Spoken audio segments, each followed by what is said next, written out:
Muy buenas tardes. Vamos a empezar con una presentación un tanto atípica porque no vamos a presentar una novedad editorial. Vamos a presentar un libro que salió hace un par de años, si no recuerdo mal, pero es un libro que yo cuando lo leí me pareció un libro tremendamente importante.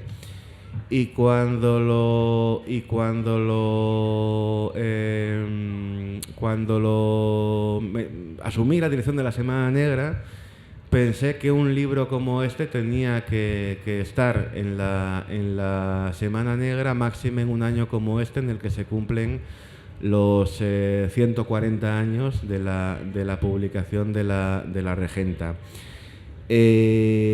Ricardo Labra, que es muchas cosas, es poeta, es escritor, fue uno de los miembros del mítico grupo Luna de Abajo, que en los últimos 70, primeros 80, contribuyeron y mucho a la dinamización cultural de Asturias en general y de la cuenca minera, del Nalón en particular. Se ha metido, en este caso, en el berenjenal de hacer no una biografía de Clarín, no un análisis de la Regenta, sino la historia de la lectura de la Regenta y de la lectura del propio Clarín, una especie de Clarín después de Clarín. Es decir, ¿qué ocurre una vez que muere Clarín? ¿Por qué su memoria se va diluyendo o postergando?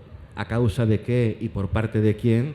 Y de qué modo esa percepción o no percepción de Clarín y de su obra ha influido y fue influyendo en el modo en que se siguió leyendo a Clarín a lo largo del siglo XX, en un proceso que solo se ha revertido parcialmente en los últimos tiempos y de manera muy tímida, porque con la Regenta pasa, y con Clarín, lo que suele pasar con los clásicos, que son mucho más citados que leídos. Entonces, es la gran cuestión. Yo le agradezco mucho a Ricardo que esté aquí, porque me apetecía mucho realmente que tenerlo en esta Semana Negra. Ricardo, bienvenido.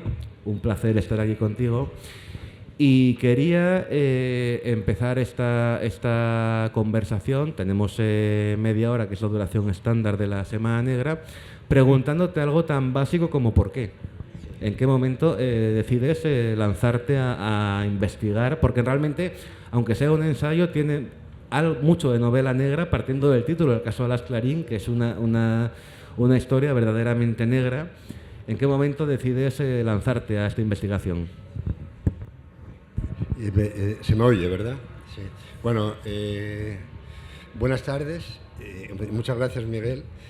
La verdad, yo sé que estoy aquí porque tú eres un clariniano. Tú eres, yo diría que casi un especialista en Clarín, porque escribiste mucho y también de una manera bastante profunda sobre Leopoldo Alas Clarín. Me alegra mucho estar aquí. Me alegra mucho estar aquí en la Semana Negra, porque efectivamente, como bien dijo Miguel, el libro pues también tiene una trama bastante negra, porque todos, y en esto creo que respondo a tu pregunta, todos los lectores, pero especialmente los asturianos, siempre nos hemos preguntado qué había pasado con Clarín y con una obra tan extraordinaria como La Regenta, que tardó tantísimos años en llegar al canon literario. Por ejemplo, en los años 60 todavía no se estudiaba. En los años 70 llegó Pereda, Galdós, Alarcón, pero la mejor novela del siglo XIX tardó muchísimos años en valorizarse. Y entonces la pregunta es ¿qué pasó? Y luego resulta muy atractivo porque Clarín, aunque forma parte de la literatura finisecular del siglo XIX, pues es muy contemporáneo, porque se pueden estudiar los aspectos que agitan a los autores hoy en día. Es decir, hay un montón pues de rivalidades, un montón pues de envidias, un montón pues, de lecturas sesgadas de su obra, y resulta sumamente apasionante el dilucidar todo ese recorrido, porque además los libros son unos objetos físicos que los escritores ponen en manos de los lectores para que surgen el tiempo. Entonces, en ese recorrido hay una serie de lecturas que van modificando los propios significados del propio libro. Entonces, eso con la regenta se ve extraordinariamente bien, porque tuvo varias lecturas ideológicas, y hoy en día no la leemos igual que, por ejemplo, en los años 40 o que en los años 60 o que en los años 20. Entonces, esa es, digamos, el origen de la investigación, al margen de que no había nada. O sea, hay muchos expertos sobre Clarín periodista, sobre el Clarín crítico literario, sobre el Clarín autor de la regenta, pero hay pocos estudios que recorran sincrónicamente, que unan todos los caminos tan complejos escriturales que siguió Clarín. Y entonces yo tuve la oportunidad, porque me encontré con unos documentos que nadie había trabajado, que estaban en el Ayuntamiento de Oviedo, y curiosamente, mira que estos años los investigadores expurgaron a Clarín por todos los lados, y esa documentación estaba sin revisar, y ahí, vamos, estaba en bruto la recepción de la regenta en todos estos años y el origen de este libro. Una recepción que es curioso, porque normalmente se atribuye el desconocimiento en torno a la regenta a la censura que habría impuesto el franquismo después de la Guerra Civil, tras el fusilamiento del rector Alas, etcétera, etcétera. Pero el libro demuestra que en realidad el escarnio contra Clarín empezó antes, ¿no? Hay un momento muy sintomático, que es cuando hablas de ese auto-homenaje de la universidad por su séptimo centenario o sexto centenario, en el cual a Clarín no se le nombra. El tricentenario, sí. Sí, en realidad el caso Clarín es muy curioso, porque es una novela que nada más salir tiene una auténtica reacción en Oviedo, entre los sectores dominantes de la ciudad. Y claro, cuando salió esa obra hubo un gran silencio en toda la ciudad, y todos esperaban a ver quién era el que ponía en su sitio a Leopoldo Alas Clarín, porque Clarín era parte de esa burguesía ovetense, y entonces ellos consideraban que los había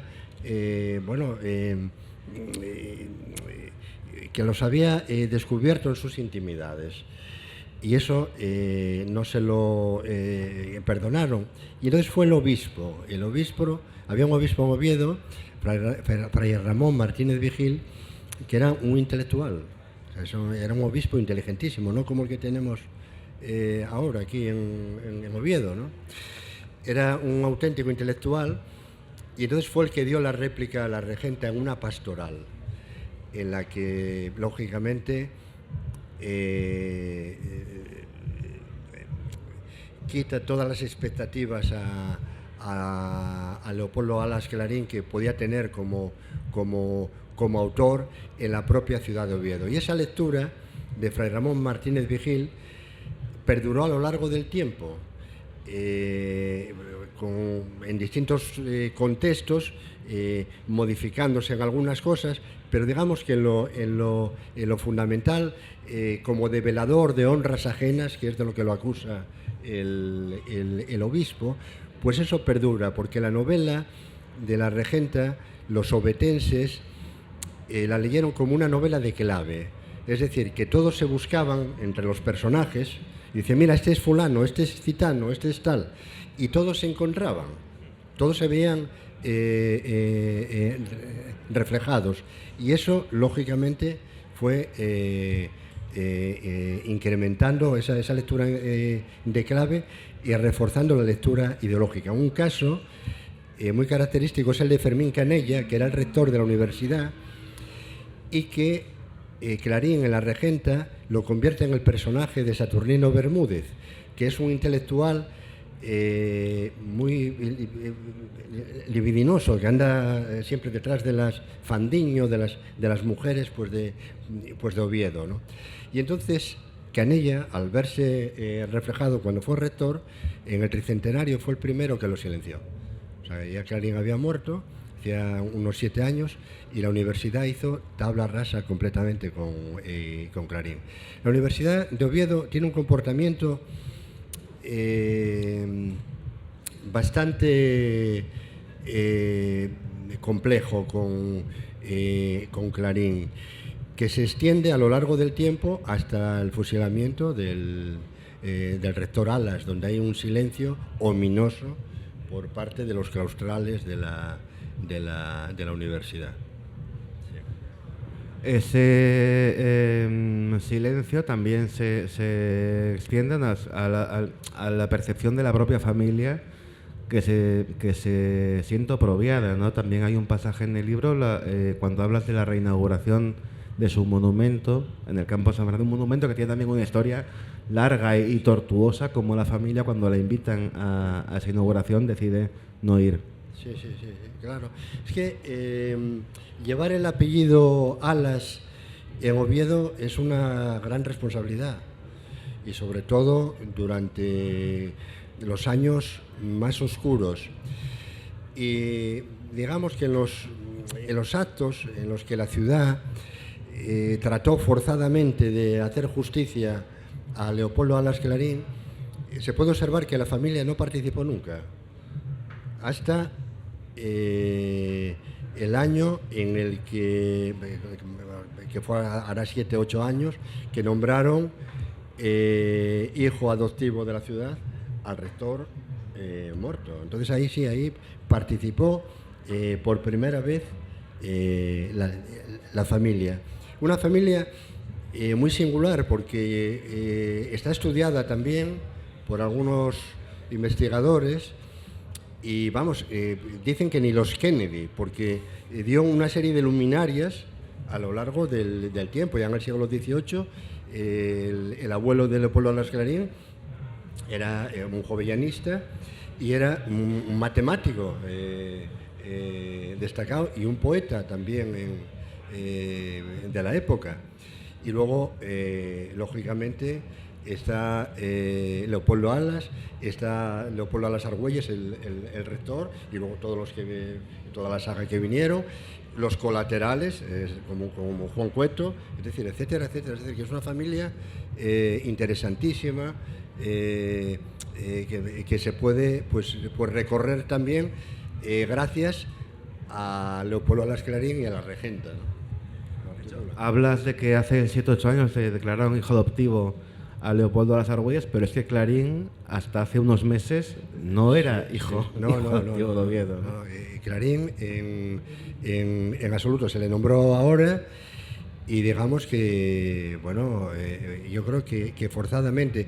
Todavía no hay ningún texto en Oviedo de la regenta. Es decir, que, por ejemplo, yo cuando voy a Lisboa, cuando era más joven, ahora ya está casi como un Marquedanchi, ¿no? Pero yo recuerdo que cuando fui a Lisboa, pues Pessoa estaba ya por todas partes. Y tenía una casa de recepción, vas a París y vas a la Rue Hamelin y está Proust. Puedes seguir todo el recorrido, y así todas las ciudades se suelen honrar de sus escritores. Y en cambio, vas a Oviedo y no sabes dónde está el patrimonio pues de Leopoldo Alas Clarín, dónde puedes encontrar algo. Hasta que salió este libro no se sabía exactamente dónde había escrito La Regenta, que fue en la calle Uría 34, dónde escribió su único hijo, que fue en la calle Campomanes, haciendo esquina, etcétera, etcétera. Es decir, que hay una serie de evidencias de que la ciudad fue absolutamente refractaria, y eso influyó en la obra, porque Clarín además era muy odiado en el ámbito nacional, porque en aquellos años, claro, no había internet, ni había nada, iban en diligencia a Madrid, pero él dominaba el cotarro literario desde Oviedo. Fíjate qué poder tenía, ¿no? Y entonces era un crítico bastante odiado, y entonces se vengaron también silenciando su obra. Por ejemplo, sobre la regenta no hay ningún elogio público. Todos los que se hicieron fueron por carta, y, ¿entiendes? Para no enemistarse con él, pero nada más. ¿En qué momento empieza, según tu criterio, a cambiar a cambiar la percepción colectiva en torno a la regenta? Sí, bueno, empieza a cambiar por los hispanistas extranjeros, claro. Hay una tesis sobre la regenta pionera en el 52 sobre la regenta, y luego los escritores les volvió a interesar el realismo del siglo XIX. En esa época, en los años 50, volvió a implantarse el realismo en España. Hubo una serie de escritores, de Secela, etcétera, Tonte Ballester, que propiciaron un nuevo realismo. Y entonces revisaron a los autores realistas del XIX. Entonces ahí ya había también una corriente favorable. Y entonces entre los hispanistas y los autores españoles, pues lógicamente empezó a cambiar, no en Oviedo, sino fuera del ámbito asturiano. No obstante, aquí dentro, en Asturias, sí conviene destacar a Ramón Pérez de Ayala, que siempre defendió la obra, fue discípulo de Clarín, siempre defendió su obra, y también a Dolores Medio, que le hace un homenaje en Nosotros los Riveros. Ella empieza con Oviedo es una ciudad dormida, Entonces, en ese aspecto también hubo una reivindicación grande. Y luego empieza a cambiar con la celebración del cincuentenario de la muerte y del centenario de su nacimiento. La universidad, que entonces estaba Torcuato Fernández Miranda, que luego tuvo su desarrollo político, era un rector muy político. Entonces, digamos que afeitó los cuernos del toro de Clarín, para que le hicieran un acto, pero muy condicionado, en unas claves que remarcaba claramente que Clarín estaba equivocado en su ideología, etcétera, porque Clarín tenía unas ideas clausistas, era republicano, federalista, entonces claro, anticlerical. Es decir, que tenía muchísimas cosas que en aquella época pues la ciudad se ponía de uñas. Y entonces ahí, en una revista de la universidad, Archivum, que dirigía el profesor Cachero y también Emilio Alarcos Llorac, pues se celebra una especie de homenaje, donde se hacen diferentes lecturas sobre la regenta y sobre el resto de la obra de Leopoldo Alas Clarín. Y a partir de ahí empieza a cambiar las cosas, porque luego la eclosión viene en los años 60. En los años 60 es la... En el momento en que Alianza publica aquella famosa edición de bolsillo de la regenta. Eso es, porque hasta entonces eran ediciones muy caras.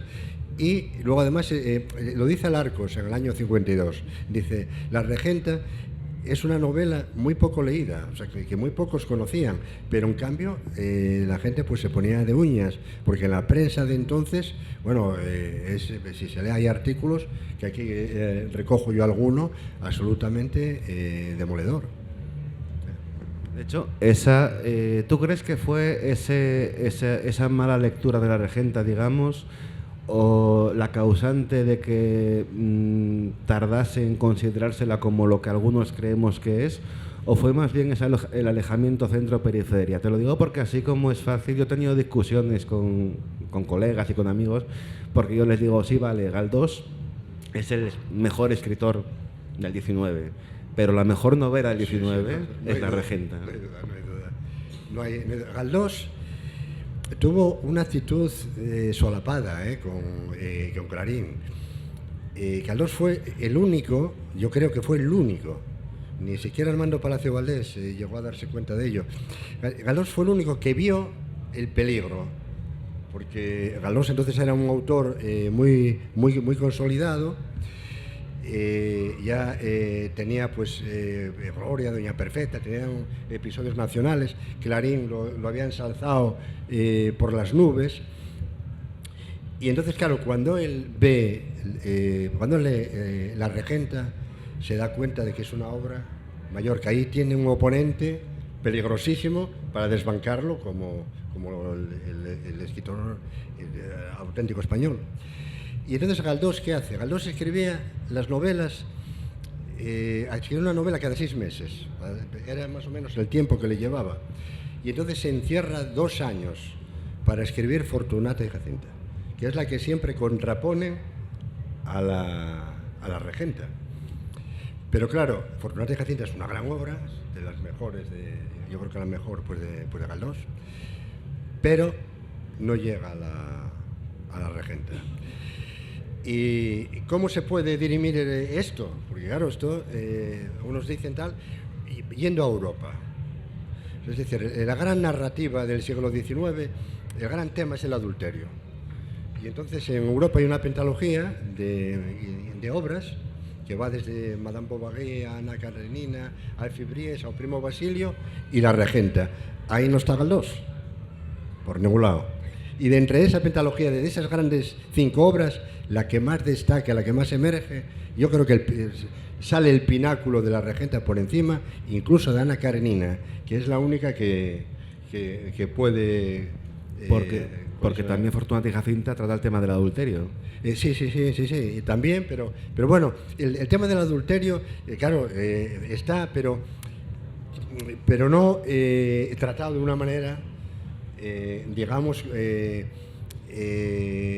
tan a la europea como en esas novelas, porque claro, sobre el adulterio hay muchísimas novelas en el siglo XIX. Incluso, por ejemplo, El Maestrante es también un adulterio, pero bueno, pero no tiene nada que ver con esa pentalogía. Bueno, a lo que voy, Galdós se da cuenta, escribe Fortunata y Jacinta y no le dice nada a Clarín, nada más que por carta para salirse del paso. Clarín suspiraba porque viniese Galdós a Oviedo. Galdós veraneaba aquí en Cantabria, al lado. Nunca pasó por Oviedo. Y una vez que pasó en tren, Clarín se subió con él para venir aquí a Gijón, a acompañarlo en eso. Quiero decir que siempre fue bastante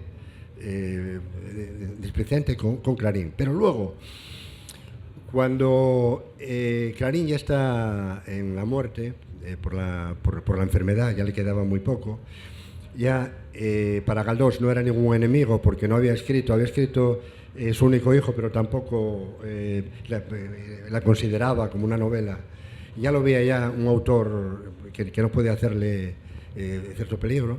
Pues Clarín le pide que le haga el prólogo de La Regenta, de la edición de 1901, que es la que se considera Princes, porque la que salió, la de Cortezo, la de Barcelona, esa edición que salió, el primer tomo de La Regenta es de enero de 1885. Y el segundo tomo salió en junio, en Barcelona, llena de ratas. Entonces Clarín quería hacer una Regenta expurgada. Y entonces pudo, antes de que le llegase la muerte, poder hacer esa corrección. Y entonces quería que el prólogo se lo hiciese el escritor más grande de España, que él más admiraba. Él admiraba a 2 escritores por encima de todos, que era Renan, al que le ponía siempre un posesivo, mi Renan, y era Galdós, al que le ponía mi Galdós. Y Galdós tardó todavía un año en hacerle el prólogo, es decir, que casi se muere Clarín antes de verlo. Y por eso en esa edición sale en la cubierta edición 1900 y en la portada 1901, por el retraso de Galdós. Y ahí confiesa la sensación que tuvo cuando leyó por primera vez La Regenta. Y ahí se ve esa cosa. Por eso Clarín es tan actual en cuanto, porque bueno, se puede hacer una analogía y un paralelismo con lo que sucede hoy en día, bueno, tú lo conoces perfectamente, con los escritores, ¿no? Ayer en la inauguración de la semana con Víctor Manuel llamaba la atención sobre el hecho de que en Asturias no hay una sola calle, una sola plaza, una sola placa que recuerda a Pedro Garfias, que fue el autor del poema. Claro, del poema, Aquí ese poema, ¿no? ¿Está o ha estado Oviedo a la altura de la memoria de Clarín? No. Oviedo tiene muchísima deuda con Leopoldo Alas Clarín. Fue beligerante todavía hasta ahora. Es decir, que todavía se puede percibir. Es un caso insólito en la literatura española y en la literatura occidental. Es decir, es que no hay un autor cuya obra haya ocasionado semejante refracción por los moradores de la propia ciudad. Es decir, hay muchísimos escritores que trataron de reflejar a una sociedad, a una ciudad, a un tiempo, desde Joyce a Galdós. Es decir, que todos intentan reflejar una ciudad, pero no hay ninguna novela que haya suscitado una beligerancia que dure tanto, porque además es una novela que encumbra a Oviedo, que la transforma en obra de arte. Desde luego, Oviedo existió antes que de La Regenta, pero a partir de La Regenta, digamos que hay una reinvención, hay una reinterpretación de la propia ciudad, y hoy en día caminamos por el casco antiguo y lógicamente parece que caminamos por una página de La Regenta. De hecho, hay gente que habla de Vetusta como si fuera algo bueno, ¿no? Claro, sí. Bueno, claro, en realidad es una imagen, pero es curioso porque, por ejemplo, lo comentaba yo este día en un artículo, Palacio Valdés escribió una novela todavía más negra sobre Oviedo y no pasó nada. Claro, ¿por qué? Porque Clarín es mucho Clarín. Entonces ahí supieron ver de verdad, supieron verse reflejados. En Armando Palacio Valdés, bueno, pasa.